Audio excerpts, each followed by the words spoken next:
religion is loosely legislated and religious minorities regularly suffer violence and discrimination. The intolerance is such that 75% of Hindus have been forced or coerced into leaving their ancestral home in search of safety in the last 7 decades of its existence in 1947. Sindh, its southeastern province, is home to the majority of Hindus in Pakistan. Though a historically Sufi and tolerant place, under the rule of Pakistan, it has become a difficult place for Hindus.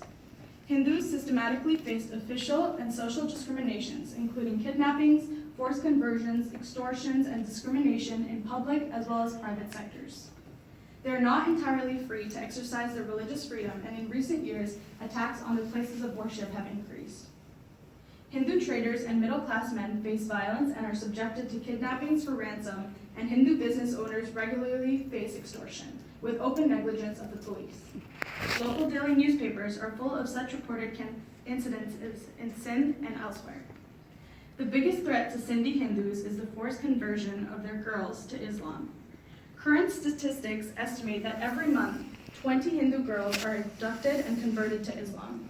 The numbers may be higher, but official figures are difficult to obtain because the police refuse to register cases of forced conversions and instead work in conjunction with religious institutions to cover or legitimize these conversions.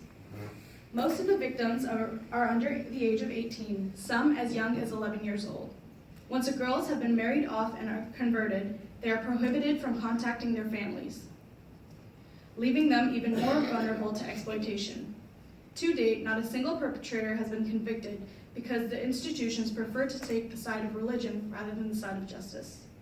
The Hindu scheduled caste community faces extra discrimination through the socially sanctioned bonded labor.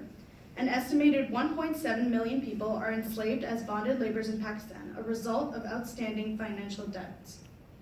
A report by Anti-Slavery International reported a prevailing practice of bonded labor, with the majority of the victims belonging to the scheduled caste Hindu community. Bonded work, included bonded labor of children, continues to exist despite the government's 2001 extension to the 1992 Bonded Labor System Abolition Act and recommendations made in the previous year. Local government officials have failed to enforce the Bonded Labor Abolition Act, and police often fail to register complaints against abusive landowners. The bonded labor system is characterized by patterns of abuse, detention, and exploitation.